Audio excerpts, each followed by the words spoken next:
अपने में miss Colvin सी करुणा जागृत करें।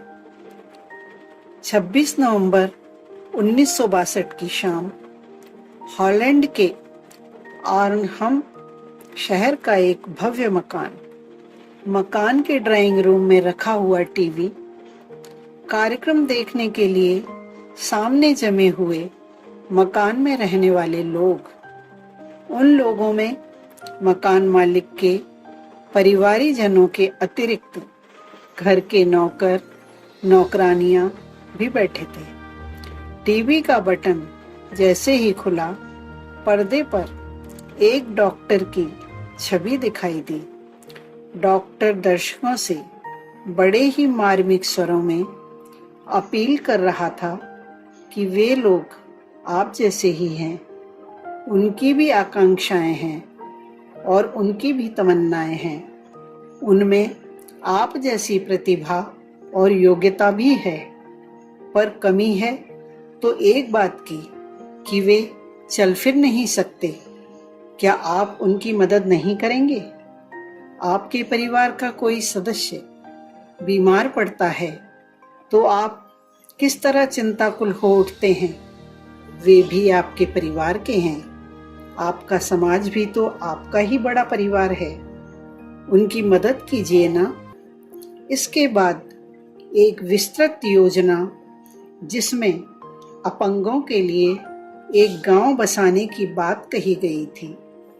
इसके बाद एक छोटी सी फिल्म, जिसमें अपंगों के प्रति करुणा और सहानुभूति जगाने की प्रेरणा टीवी के पर्दे पर बन रही लकीर लकीर से टपक रही थी और कलेजे को चीरती हुई अंतःकरणों को आकुल व्याकुल किए दे रही थी।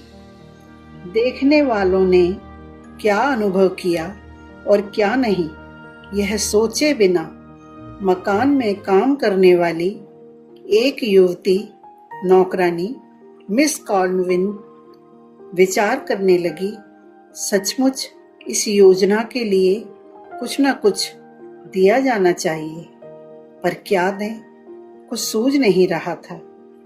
दिन भर मकान मालिक के परिवार की सेवा करने के बदले उसे मिलता था 2 वक्त का भोजन और थोड़े से रुपए, जिनसे वह अपना हाथ खर्च चलाती थी। हाँ, कुछ बचा भी लेती तो लेती थी, परंतु क्या बचा पाई। लाख याद किया, पर याद नहीं आया कि क्या कुछ बचा सकी है। कुछ बचता ही नहीं था। कुछ ही दिनों बाद शादी होने वाली है, तब वह अपने पति से कहकर इस बस्ती के लिए यथाशक्ति दे सकेगी, पर शादी में तो अभी 2 महीने हैं। तब तक के लिए इस सेवा यज्ञ में आहुति देने से रुकना नहीं चाहिए। मेरा ही भाई बीमार पड़ता तो क्या मैं यह सोचती कि शादी हो जाने के बाद मैं उसका इलाज कराऊंगी। कॉल्विन सोचती चली जा रही थी। अगले दिन उसने अपनी मालकिन से कहा, मालकिन, 2 महीने की तनख्वाह उधार दे दो। क्या करोगी? क्या जरूरत आ पड़ी है? मालकिन ने बड़ी ही रुखाई से प्रश्न किया। जी, हुआ कि कह दे कि हेड डार्क के लिए भेजूंगी। परंतु तभी ख्याल आया कि मालकिन हंसी ना उड़ाने लगे। खाने को तो दाने नहीं जुटते हैं और बनने चली हैं दाने। इस विचार से उसने कहा, मेरी एक सहेली का विवाह है, उसे उपहार में देने के लिए चाहिए, और फिर कह देना कि 4 महीने की तनख्वाह पेशगी दे दूं, मेरा विवाह है, क्यों ना। मालकिन ने बड़ी रुखाई से कहा। मन महसूस कर रह गई। कॉल्विन फिर भी बोली, नहीं मैडम, अपनी शादी के लिए नहीं मांगूंगी। परंतु मैडम टस से मस नहीं हुई। कॉल्विन महसूस करने लगी कि उसने अपनी सहेली के विवाह का बहाना क्यों बनाया? कोई जोरदार बहाना बनाती जिससे कि मालकिन को इनकार करते नहीं बनता, जैसे मेरा भाई बीमार है या बहन दुर्घटना में घायल हो गई है और उसे लगा कि सचमुच उसकी बहन दुर्घटना में घायल हो गई है। वह भी तो उसकी ही तरह संपन्न परिवारों में चाकरी कर अपना पेट पालती है, साथ में 2 बच्चे। पति की छत्र छाया कभी की उठ गई। बहन पैसों से लाचार होकर पलंग पर पड़ी हुई है और अपने बच्चों का इंतजार कर रही है, जो बाहर सड़कों पर भीख मांगने गए हैं या रद्दी कागज बटोरने, ताकि उन्हें बेचकर एक वक्त का खाना जुटाया जा सके। कल्पना ही तो थी ये सारी बातें, परंतु निरा कल्पना नहीं, संवेदना से जन्मी करुणा मूलक भावानुभूति। फिर उसके मस्तिष्क में प्रश्न कौंधा, सचमुच यदि ऐसी स्थिति घट जाए तो क्या करना चाहिए? शायद मैंने कहीं पैसे रख दिए हों और रखकर भूल गई हों। उसे याद आया पिछले दिनों जब उसकी बहन बीमार पड़ी थी तो उसने अपने पुराने संदूक को टटोलते हुए कुछ रुपए खोज लिए थे, जिन्हें वह संदूक में रखकर भूल गई थी। मालकिन द्वारा रूखा सा जवाब मिलने पर वह अपने कमरे में आ गई और उसी पुराने संदूक को टटोलने लगी। संदूक का एक एक कोना छान मारा, कहीं भी एक कानी कौड़ी नहीं मिली। उसने दोबारा फिर देखा, परंतु फिर भी वही हालत। अब उसने संदूक में रखे एक एक कपड़े की तह को खोला।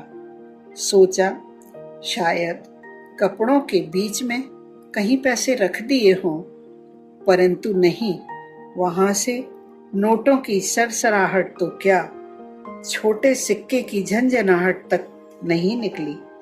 तभी उसकी आंखें चमक उठी।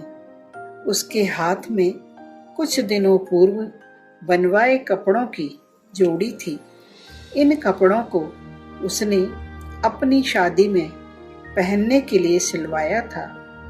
अभी तक तो उतार निजरार के कपड़े ही वह पहनती आई थी। जो कपड़े मालकिन के लिए आउट ऑफ फैशन हो जाते थे, उन्हें वह कॉल्विन को दे दिया करती थी और कॉल्विन उन्हीं कपड़ों को पहनकर अपना तन ढकती। ये नए कपड़े उसने अपनी तनख्वाह की पाई पाई जोड़कर बनवाए थे। प्रेरणा उठी, हेड डॉग में बसने वाली स्त्रियों के लिए कपड़ों की जरूरत भी तो पड़ेगी, क्यों ना ये कपड़े उनके लिए दे दिए जाएं। तभी कुंवारे मन ने कहा, नहीं, इन्हें तो शादी के लिए ही रहने दो। तुम्हें ही मदद करने की क्या पड़ी है, बहुतेरे हैं मदद करने वाले, और तुम मदद कर दोगी, ये चंद जोड़ी कपड़े दे दोगी तो कौन सा किला फतेह हो जाएगा। परंतु वह मन के इस बहकावे में नहीं आई और उसने उसी दिन टीवी द्वारा प्रसारित पते पर एक पत्र लिखा। पत्र में अपनी पूरी स्थिति स्पष्ट करते हुए इस क्षुद्र सहयोग को स्वीकार करने का आग्रह किया। पत्र जिस तत्परता से लिखा गया था, उसी तत्परता से उत्तर भी आया। उसका योगदान न केवल स्वीकार कर लिया गया था, वरन उसे यह उपहार देने के लिए टीवी स्टेशन बुलाया गया था, ताकि उसकी भावनाओं को फिल्म द्वारा जनसाधारण तक पहुंचाकर उनमें भी वैसी ही भावनाएं उभारी जाएं। कॉल्विन टीवी स्टेशन गई और जब उसे अपनी शादी के लिए बनवाए कपड़े देते हुए टीवी पर दिखाया गया तो दर्शक दंग रह गए। न केवल दंग, वरन अभिभूत भी हो उठे। लोगों पर इतना प्रभाव पड़ा कि वे अपने रेडियो, कारें, फर्नीचर और दूसरी तरह के चीजें दान में भेजने लगे। कुछ विद्यार्थियों ने तो अपने छुट्टियों के समय में आकर अपंगों की बस्ती में निर्माण कार्य में हाथ बटाने का उत्साह दर्शाया। एक सज्जन ने अपंगों की बस्ती बसाने के लिए अपनी मालकियत की सारी जमीन ही दान में दे दी। छोटे छोटे बच्चों ने अपना जेब खर्च बचाकर अपने अपाहिज भाइयों के लिए साधन जुटाए। इस प्रकार कुल मिलाकर 85,000 रुपए नकद इकट्ठे हुए और 7,20,000 रुपए के उपहार जमा हुए, जिनके सहारे अपंगों का वह गांव बसा जहां आज सैकड़ों व्यक्ति लोगों के सामने दया की भीख मांगने के लिए नहीं, उनका सहयोग बटाने के लिए हाथ बटाते हैं।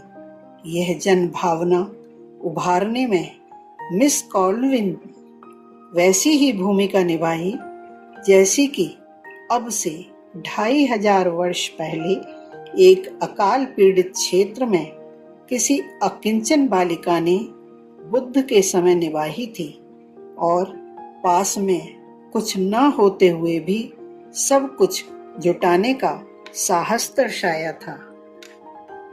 संदर्भ मनोबल के धनी भाग 2। लेखक पंडित श्री राम शर्मा आचार्य जी।